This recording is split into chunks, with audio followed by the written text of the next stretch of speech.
Welcome to the Love Government. I'm Dennis Leary. We are doing a series of sex cards, and this is the 32nd card in this series.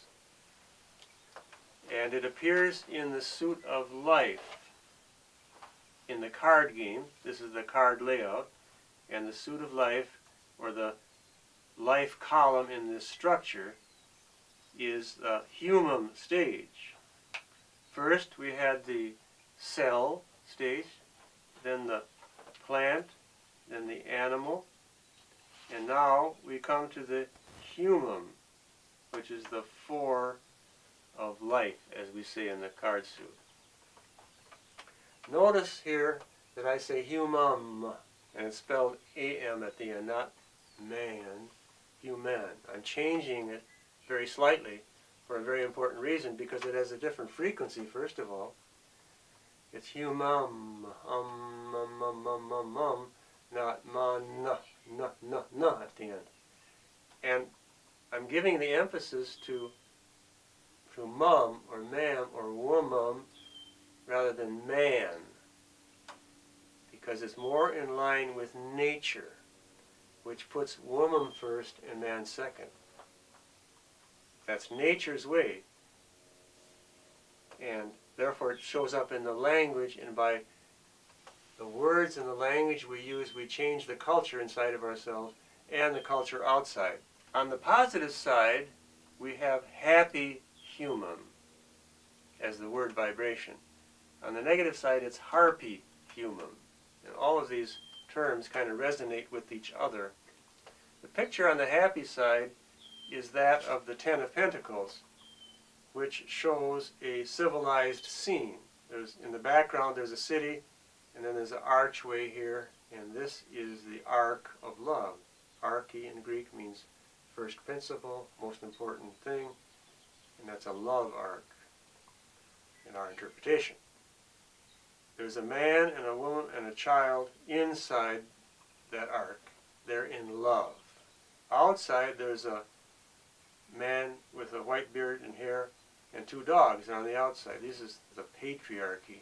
The patriarch is on the outside of the love circle by choice.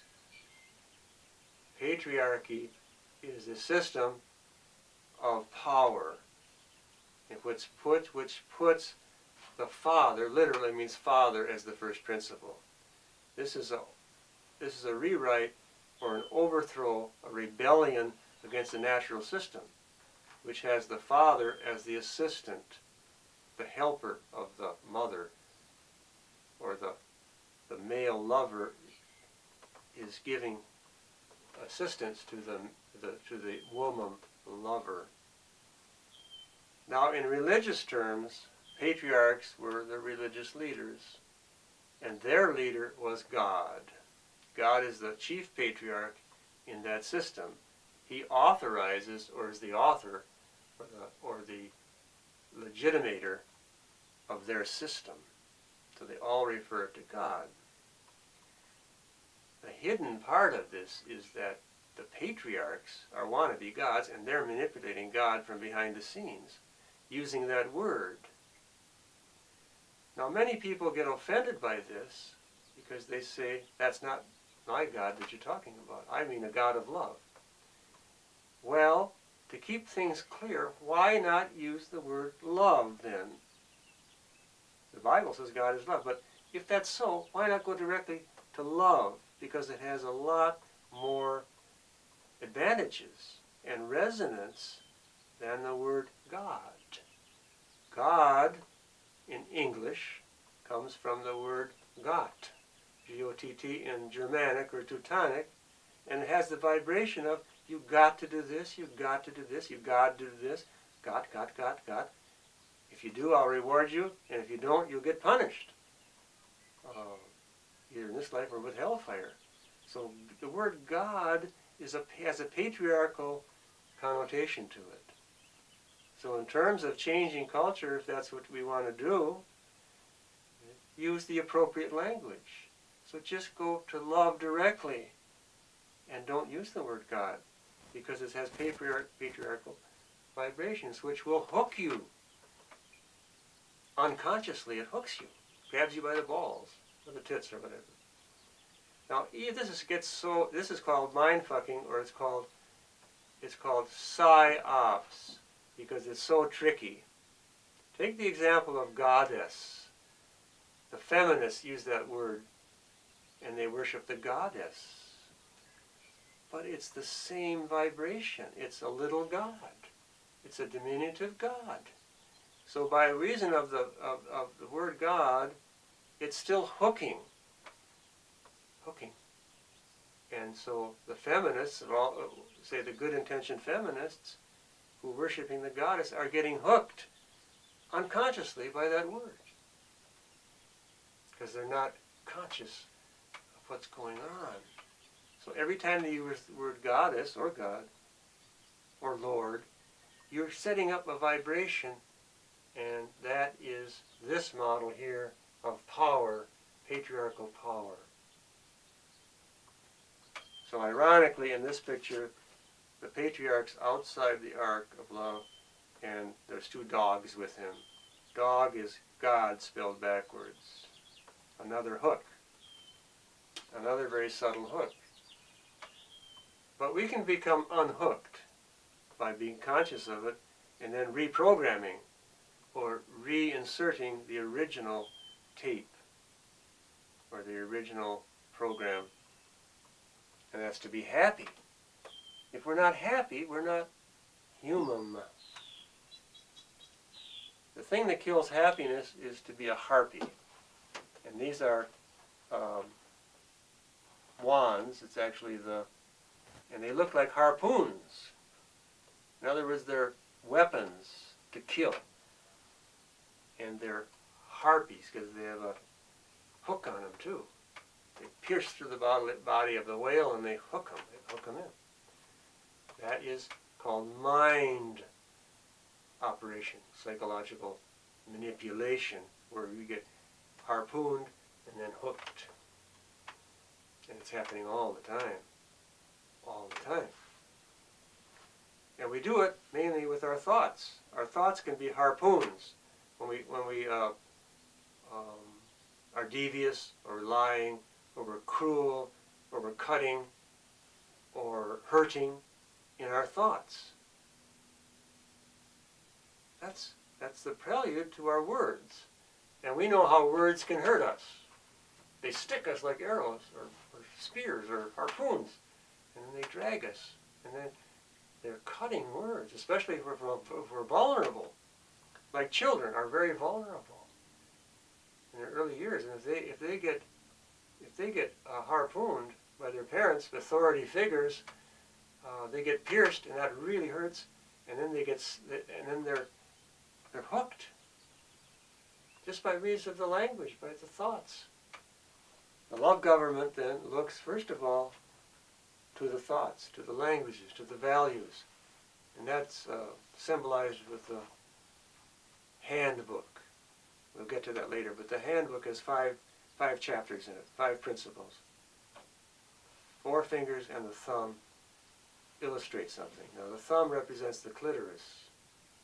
It's clitoral thinking, focused on the essence of the woman, because the clitoris is the only organ designed directly and strictly for pleasure, which means love, love, love. Love comes from the word lube, or lubere, which means to lubricate. So love gets the sexual juices flowing. Doesn't have to be physical, it can be more generic, but it's the same idea. So in the Love Government Handbook or Manual or Shorthand Method, we'll get to that later in more detail, but the thumb stands for the clitoris, so we do clitoral thinking, which is it's also critical thinking. The critical thing in the whole game here, the whole program, the whole thing that's going on is how we think, what we value, what we're choosing, what we image to ourselves. In the Love Government, we said we do, it's a play on words, but we do clitoral thinking. That means the clitoris is the center of the woman's sexuality, It's only designed for pleasure. That comes before procreation. That's what we focus on as the center of things. And then everything spins around that. So it's like the thumb as the clitoris. It looks like the clitoris, like the head of the clitoris, I should say. Because the full clitoris is 5 extensions. Under the surface are 2 arms and 2 legs. To be happy, which is is what we were designed to be, happy, and not harpy, and to be fully human, we need to do things that are going to result in that. There's a structure behind all of this. That's why we have the house of cards here as a structure. That's why the cards are set up in a structure. There is something organized behind it. There's an order to all of this. It's not a linear type of order like a harpoon. It's more of a circular order, spiraling order, coming back always to the same point and going out from the same point. It's called nature's way of thinking, as opposed to harpy type of thinking. Now, the harpies traditionally in the mythologies are these things around you that are your thoughts. They're harping, or they're digging their claws into you, and they're doing it to your aura first of all. You know the aura we talk about that's surrounding us? They can claw through that aura. And if they get into you deep, and if they get their claws in you, these harpies I'm talking about, they will rip you apart. And you may not even know what's going on. So we need to, first of all, know what's going on. And then we act accordingly. So first there's knowledge, and then there's love. That's called philosophy. Phil means love in Greek. And Sophie is wisdom. So it's love and wisdom, or love and knowledge, is the philosophy. And it's feminine. It's Sophia and Philia. It's wisdom as a woman, and Philia, or Philia, as the love. And both are needed if we're going to be able to negotiate these waters, not get caught on the rocks or the quicksands. And it's a narrow passageway sometimes. It's a narrow passageway. The broad way leads to destruction. But the narrow way leads to life, and that's the way we're going. Thank you for joining us on this journey. We do enjoy having you with us. The animals, the spirits, the lovers, the plants, the minerals, everything. All involved here. We end up with a blessing, and the blessing is simply